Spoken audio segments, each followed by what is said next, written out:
here. Where do you want to put it? I'm here at the Santa Monica show, and I'm talking to. What is your name? Oh yeah, Ron. You know, let me pull out the book. I'll tell you what year it came out. Okay, Ron is going to look it up for a minute. So Ron is has some sort of a directory. So what would you call this reference guide that you're looking at? It's a record collector's guide. It's Jerry Osborne. It's a few So this is old. the Jerry Osborne record collector's guide, and Ron is going to look in there and see if we can find something about this record by this. We will. Let me just. Where is it? T2358. Why am I missing this? Oh, you know, I know what I'm doing wrong here. I'm sorry. I didn't do this correctly. I was looking in the wrong section. 2358. No, it's a 1965. It's a mono, and actually I may raise the price on that a little bit. Oh, you may raise the price now that you've done a little bit of research. Yeah, exactly. You found out. Worn, okay, but. Well, do people actually play records like this, or do they just keep them in their collection? They play. Well, they actually play it. Well, they do whatever they want. Really. But is that, well, since you have some, I see you have some Traffic and some Roger Miller, you obviously know what you're talking about in these areas. I'm just sort of wondering what they actually do with these records. Do with them? Well, yeah. Whatever. A lot of people play them, but some people just collect. So we have a price here. It's about $15 to $20. Yeah. So if you wanted to pay, $15. if you wanted to pay 15, you could pay 15. But if you want to pay more, you'd. No, I'll give it to you for 15. $15. It's in the book for 100 to 150. Okay. It's in the book. Yeah. But wait a second.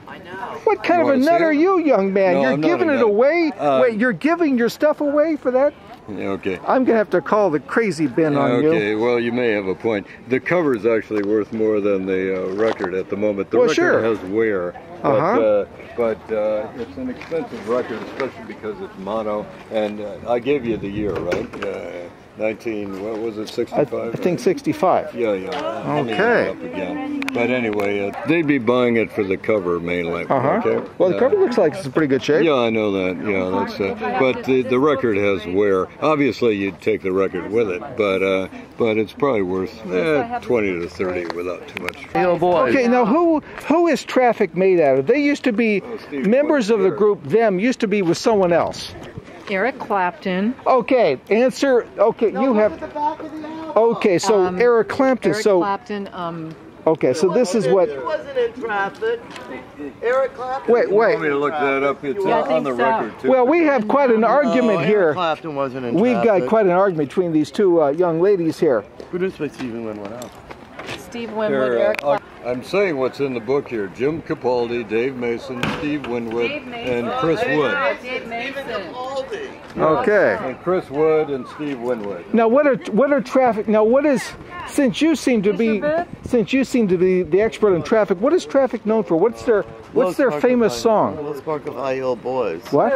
Only the sound of the low spark of high heel boys. Hey, sweetie, is this your booth? Yes. Now, you're saying that this book was signed by the guy that wrote Louie or wrote the book?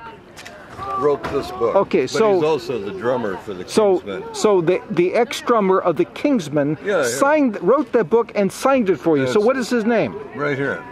Is that Dick Peterson? Yeah. With an O-N. Yeah, Dick Peterson. Look, there's the actual signature. So for $20, he'd let this piece of Americana go. Now, isn't Louie one of those songs where no one is quite sure exactly what the words are, and there's quite a controversy over it? That's true. I'm talking to, what is your name? Eric, I'm Eric. Eric what? Wrinkle. Would you spell wrinkle? Sure, it's just like the wrinkle on your shirt, but W-R-I-N-K-L-E. Now, Eric, I see that you have this just fabulous collection. Now, are these seashells, or what do you call these things? These are corals, and then there's some seashells mixed in here. So you have coral and some seashells. Now, what do people do with these days that you know of? You've probably been doing this for some time, and you probably have some regular customers. Yeah, the biggest thing is home decor, decoration. And so, what goes with this? What are the kind of things? What's the kind of decor that goes with this? Well, I mean, I think pretty much anything. But well, yeah, shabby but chic is popular. Okay, so shabby chic. Shabby chic furniture. Uh-huh. You know, they're popular, you know, just as display pieces on coffee tables, bookshelves, end tables, that type of thing.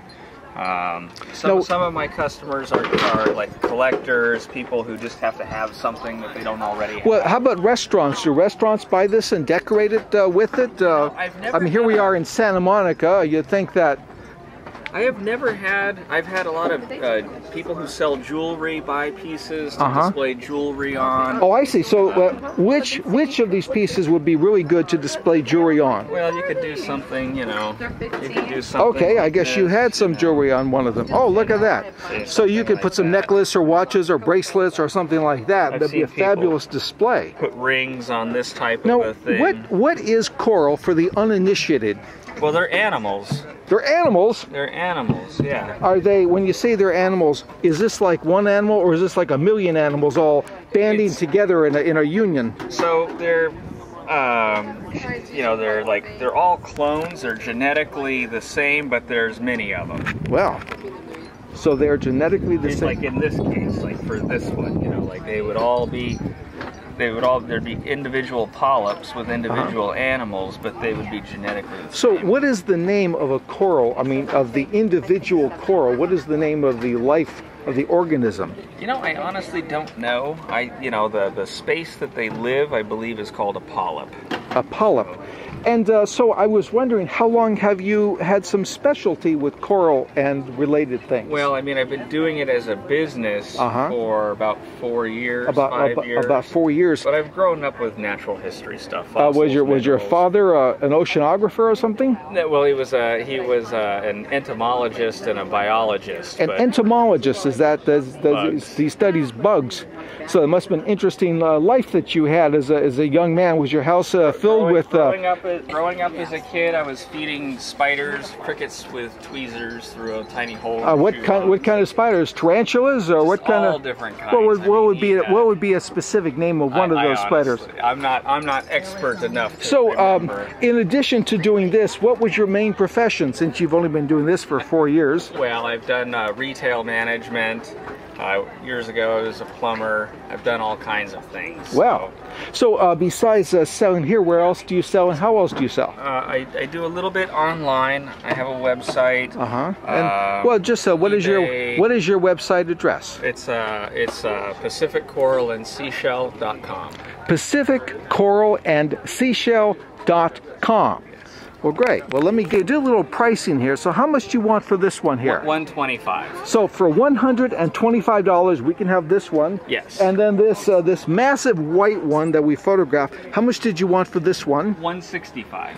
$165. And what was that other one that we this one yes, here? that one there. That one is $225. Now, why is this one so much more expensive than the others? Because the species and the size and the color, the quality. Now, would you have any idea how old these things are? I mean, stony corals grow relatively quickly. So, you know, between 5 and 10 years. Okay. Here at the Santa Monica Flea Market, I'm talking to, what's your name? Carlos. Carlos what? Carlos. Carbos. Carlos. Carlos? Your first name is Carlos and your last name is Carlos? No, Kiros. What? Kiros. Well, we'll just go with Carlos. That's it. And so, Carlos, I was wondering, you have this fabulous Bell & Howell camera. How much do you want for it? Well, this one is 600. So it's 600. Is this a 16 millimeter? Yes, it is. And would you say this is probably about 1962, 1963, or how old would you say it is? Yeah, late 50s. Oh, late 50s. So it's a Bell & Howell from the late 50s, selling for $600, and it looks like it's in excellent shape. Have you ever, like, I don't know, turned it on or? I haven't tried it, but it's even loaded. Oh, it's loaded and ready to go. Look at that. So you just open it. It's even got the film in it. Well, that's fantastic. Yeah. Really? Hey, Eleanor, look who's here. Frank. Oh, here. Eleanor. So, we're hoping that you could tell us. We're trying to find, since this is Santa Monica, world trendy capital, we're hoping to find us some trends. You know, we've written about steampunk, about industrial, about Hollywood colonial. Hollywood colonial. What? He's not here today. Oh, Robert. Fabrics. Well, what would be? Fabrics. He goes all over But what the would world. be some of your ideas about what are the trends in That the? is it. Pillars, fabrics. He does solid. Well, let's say besides that, anything else? He means like, is there like a movement? Like the way mid-century is a movement, Yes. or the way steampunk, or... I'm going to come up with a word, and I'm going to call you up. I'm going to come up with something really good. When you do that? Right Maybe now? today or tomorrow. I'm going to ask Oh, a few people are what you a the word witness? is. Are you a witness to this? Yeah, you better make sure I call Frank because he knows how to find me. Okay. So you're saying that you're going to come up with a word that identifies a trend? Yeah, I'm going to think of something. That's what I used to do in the fashion business. I'm going to think of a word that identifies a trend. Okay. I have to think about it. It's a good question. Okay.